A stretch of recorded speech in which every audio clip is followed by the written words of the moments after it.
Front of India ने आज केरला बंद की कॉल दी। आरएसएस चीफ ने मदरसे के असातिज़ा और तलबा से बात की।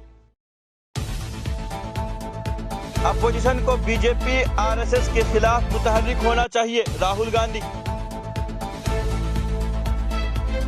पॉपुलर फ्रंट ऑफ इंडिया के खिलाफ कार्रवाई काबिल मजम्मत, वेलफेयर पार्टी।